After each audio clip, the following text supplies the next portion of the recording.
Dear friends, welcome to Is American English Center. Take your American Grammar Level 5 grammar book. It is in the page number 128. Direct speech and indirect speech. Just think one minute or just 10 minutes. Close your eyes and just listen from morning to night. What were you doing? Either you are listening somebody speaking to you or you are speaking to somebody. Right? From morning to night, this is what happening. See, I am speaking to you, you are listening, and you are speaking to somebody. Your father speaks, mother speaks, sister speaks, teacher speaks, your colleagues, manager, you speak to your juniors. So all the conversation is called direct speech and indirect speech. Morning to night. The communication, the word text communication, mostly 99% it goes through direct and indirect speech. You agree with that? With the body language, with the voice modulation, right? Gestures, countenance and what not. So this is direct speech and indirect speech. So what is the first? Assertive. What do you mean by assertive? The statement sentences are called assertive sentences. Statement, it is called statement sentences. It can be called as declarative sentences, which are changed from direct speech to indirect speech. Suppose if I say, I have 50 crore rupees. How much? I have 50 crore rupees, at least for say, we shall say, even though I don't have anything. I have 50 crore rupee, right? I have 50 crore rupee. I say to you, how do you go and say, sir told that he had. I have changes into he had. So when you change from direct speech to indirect speech, what and all should be changed? In direct speech, in written English, inverted commas are there. Number one. In direct speech, for statements, inverted commas are there, right? Indirect speech, inverted commas are removed, right? For spoken, no need. For written, you have to write inverted commas, what they exactly speak. That is not there in direct speech. So in direct speech, that shouldn't be there. But in indirect speech, you are adding that in indirect speech. This that is that pen. No, not that pen. This is that is connecting sentence, connecting word for two sentences, right? Tenses are there. Tenses are changed. So tenses, if it is in present tense, you change into past tense, past perfect, present continuous, past continuous.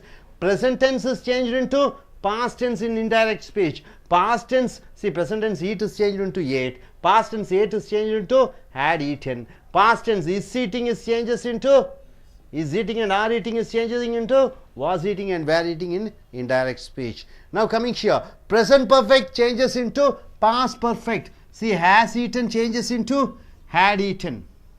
Has eaten or have eaten in present in indirect speech changes into had eaten. Present perfect continuous. Has been eating changes into had been eating. Past perfect continuous. So present perfect continuous changes into past perfect continuous. And present tense modal verbs, can eat changes into could eat, may eat changes into might eat, right sir?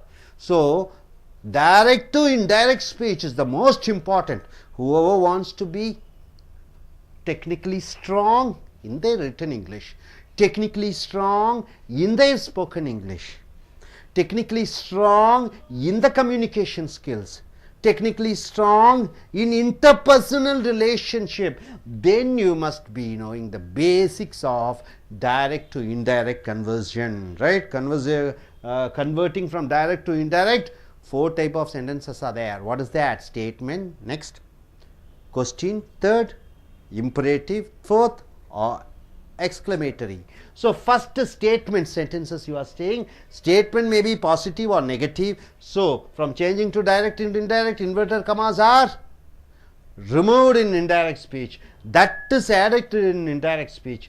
Tenses are changing in indirect speech. Present tense changes into past tense in indirect speech.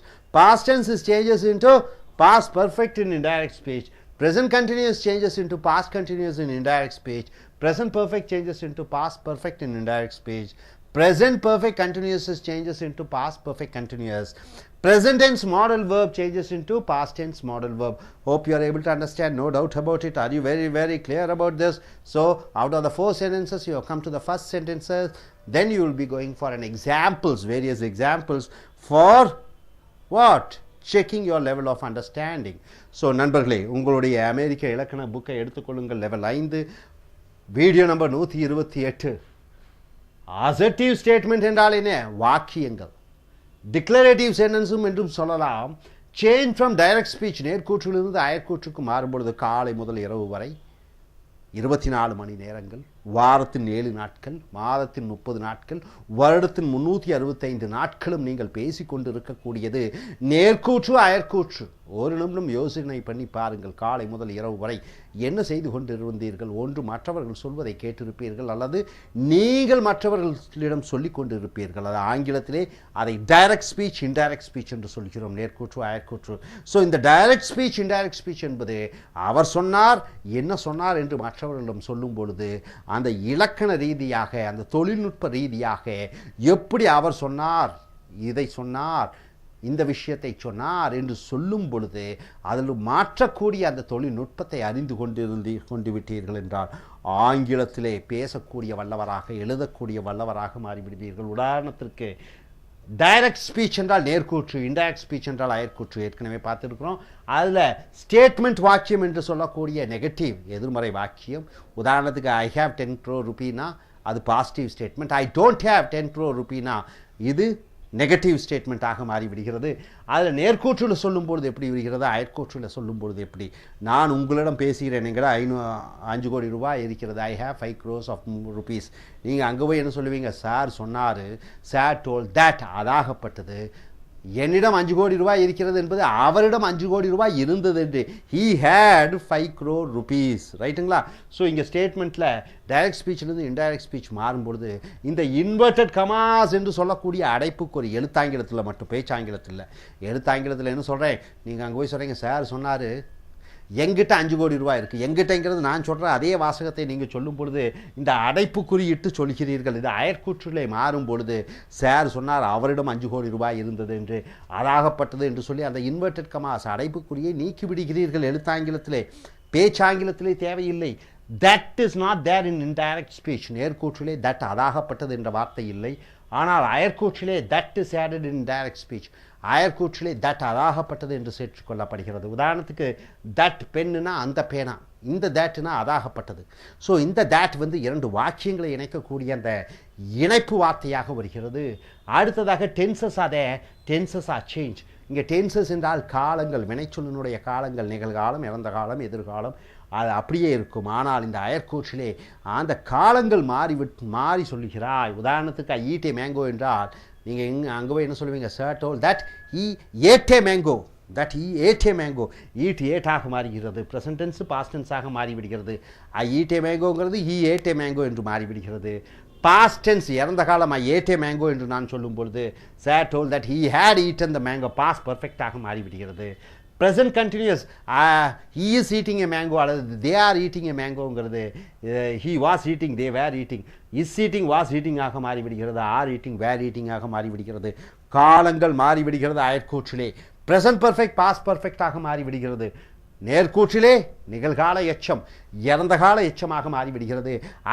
he has eaten a mango, அவன் ஒரு மாம்பழம் சாப்பிட்டு இருக்கிறான் என்பது அயற்கூற்றிலே அவன் ஒரு மாம்பழம் சாப்பிட்டு இருந்தான், ஆமா he had eaten என்று மாறிவிடுகிறது. have eaten, had eaten ஆக மாறிவிடுகிறது. ப்ரெசன்ட் பர்ஃபெக்ட் கண்டினியூஸ், அவன் ஒரு வாரமாக மாம்பழம் சாப்பிட்டு கொண்டே இருக்கிறான். he has been eating mango for the last 1 week என்பது he had been eating mango for the last 1 week. has been eating என்பது had been eating. present perfect continuous past perfect continuous ஆக நிகழ்கால எச்ச தொடர் வார்த்தை இறந்த கால எச்ச தொடர் வாக்கியமாக மாறிவிடுகிறது. அடுத்ததாக present tense modal verb. modal verb என்றால் என்ன? வில்லும் ஷாலையும் தவிர can, could, shall, should, will, would, must, may, might, ought to, இதெல்லாம் எதிர்காலத்தை பற்றி சொல்லக்கூடிய அந்த வார்த்தைகள் அனைத்தையுமே மாடல் வேர்ப் என்று சொல்லலாம், தப்பில்லை. ஐ கேன் ஈட், இந்த மாடல் வேர்ப் அனைத்தும் எதிர்காலத்தை சம்பந்தப்பட்டது. இது எதிர்காலத்திலே ஒரு காரியத்தை செய்யக்கூடிய மனோநிலையை மனத்தன்மையை சொல்லக்கூடியது தான் இந்த மாடல் வேர்ப். கேன் ஈட் என்றால் என்ன? முடியக்கூடிய. ஐ கேன் ஈட், என்னால் மாம்பழம் சாப்பிட முடியும். இது அயற்கூற்றிலே சொல்லும் பொழுது சாட்டோல் தட் ஹீ குட் ஈட், அவரால் மாம்பழம் சாப்பிட முடிந்ததாமா. முடியும் என்பது முடிந்தது என்று வருகிறது. கேன் என்பது கேன் ஈட் என்பது குட் ஈட் என்று மாறிவிடுகிறது. மே ஈட் சாப்பிடலாம், சாப்பிட முடிந்திருக்கலாம் என்று வருகிறது. குட்டி மைட் ஈட் என்று வருகிறது. ஸோ நண்பர்களே, இந்த நேர்கூற்றிலிருந்து அயற்கூற்றுக்கு மாற்றும் கூடிய அந்த தொழில்நுட்பத்தை அறிந்து கொண்டு உங்களுடைய எழுத்தாங்கிலத்தை மேன்மைப்படுத்துங்கள். நேர்கூற்றிலிருந்து அயற்கூற்றுக்கு மாறும்பொழுது பிரதிபெயர் சொற்கள் மாறுகிறது. நேர்கூற்றிலிருந்து அயற்கூற்றுக்கு மாறும்பொழுது வினைச்சொல்லினுடைய காலங்கள் மாறுகிறது. நேர்கூற்றிலிருந்து அயற்கூற்றுக்கு மாறும்பொழுது வினையுறு சொற்கள் மாறுகிறது.